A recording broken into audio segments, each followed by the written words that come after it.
Hey everybody, it's Hussein Kabani, your favorite broker. And in this video, I want to tell you guys about all the headlines I'm seeing in the news, on social media and whatever, basically saying, hey, we have all these job losses. And I see comments under there basically saying, oh, because of Trump's tariffs, because of the US economy, because of what the US is trying to do and whatever else like that. I think we're at a point right now that we need to stop pointing fingers. I think at this point right now, the US is doing whatever they feel they need to do and how they're going to protect themselves. And I think we are feeling hurt right now that the US is basically, in a way, actually hurting us right now. The thing is that by blaming the US for trying to protect themselves or doing what they feel is right, I'm not saying it's right or wrong, but by them doing their own thing, we're being so badly affected. But all I really see us doing is standing on the sideline and saying, oh, you're hurting us because of Trump doing this is happening to our economy or whatever else. I think we need to be actually looking out and taking this as a sign. How could we leave ourselves to be so vulnerable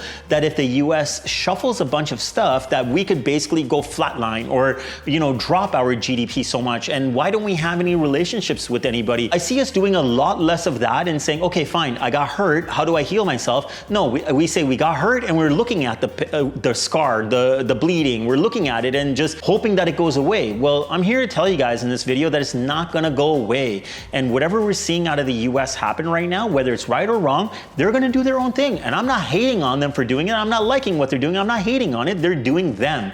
And this is a sign for Canada to step up and do what Canada needs to do. We need to stop making blame, okay, at the end of the day. I think what we need to do is we need to start to look at our opportunities, see where our weakness is, and try to address that, build new relationships with people. And I think that if we do that, that's gonna allow us to grow and be stronger. Like, why would we still wanna point fingers at the US, try to strengthen our relationship with them, and maybe in the interim, we might be able to do that, but only maybe 5 or 10 years down the line to be hurt again. So it doesn't make sense to me why we're still relying so much on the US. I get it, they're the biggest trading partner, but the whole world is going through a change, guys, right now. It's not just Canada that's getting hurt by this. Like, you guys have known that they are trying to get the rest of the world is, not the rest, all, but a bunch of the world, big players are trying to get off of the US dollar for trading. Like, if we look at Russia, India, China, like these places, they're trading basically in their own currency right now. They don't want to use the US dollar to trade anymore.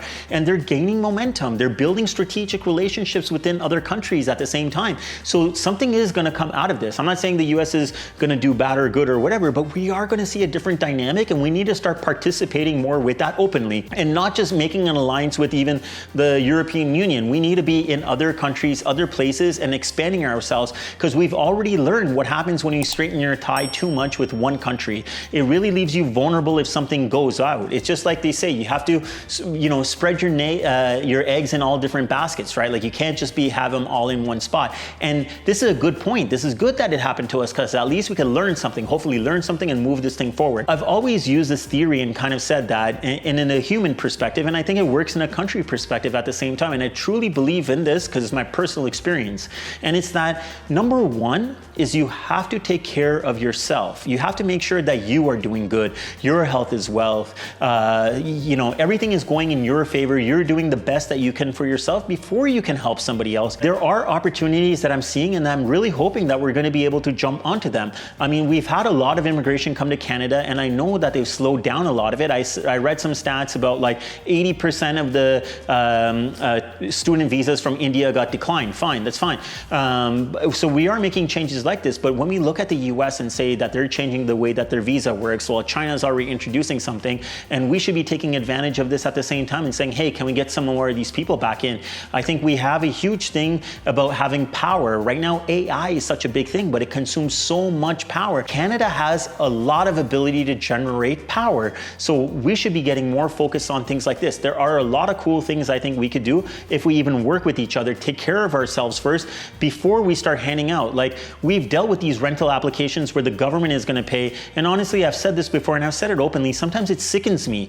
Like, a family coming in, I'm sure they need help or whatever else like that, but a family of before coming in, the government has basically paid them around $100,000, $80,000 for the year to be there, times how many tens of thousands of families, guys. Like, that's coming all out of our pocket. And I don't mind helping anybody, but like I said, we have to help ourselves first. We're in a position where we need to kind of build up.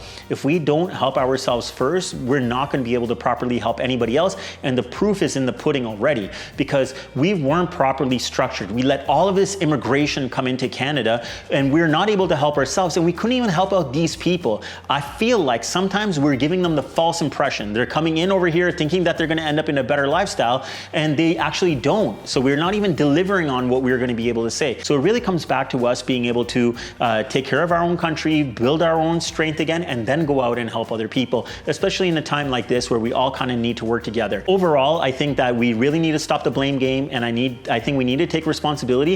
And it's a hard thing. Like, and you know what? By me saying this, I know it's not going to be a massive thing. We're not going to be able to influence everybody, but it's up to the individual person. Like, if I sit here every single day and be butthurt about what's going on in the US and how that's affecting our market, I'm going to have zero sales. I'm not going to be able to help anybody. I'm not going to be able to help myself. So if I sit here and say, hey, where are the opportunities, which what we have been doing, we've been actually able to help ourselves, and in turn be able to help other people make really good decisions for themselves and their families. So the bottom line is that I don't think we should be crying about what's happening over there. We should be looking around, looking at the opportunities, and instead of trying to influence other people to change or thinking that our government is going to cause this change, I think the change has to come from within us first. Hope you guys have kind of resonated with this. I know I'm going to have some feedback, and you guys have opinions about this, and you should have opinions about this, and I'm not saying I'm 100% right. I was corrected me so many times. So if you guys have something to say, like, write in the comment, shoot me a message, or book an appointment. Like, we don't have to talk about real estate. We could talk about something else. If you want to have a chat about this video, I'm more than happy to discuss it with you guys. So hope you guys liked it. Even if it's a little bit controversial here and there, I'd still appreciate if you throw a like on it. Share with your friends. Let's see what they think about it. Most importantly, subscribe for awesome real estate content and sometimes my opinion. Until next time, guys, remember one thing: get Cabani, get sold. Sell it, sell it, sell it, sell it, sold. Sell it, sell it, sell it, sell it, sold. Sell it, sell it, sell it, sell it, sold. Sell it, sell it, sell it, sell it, sold.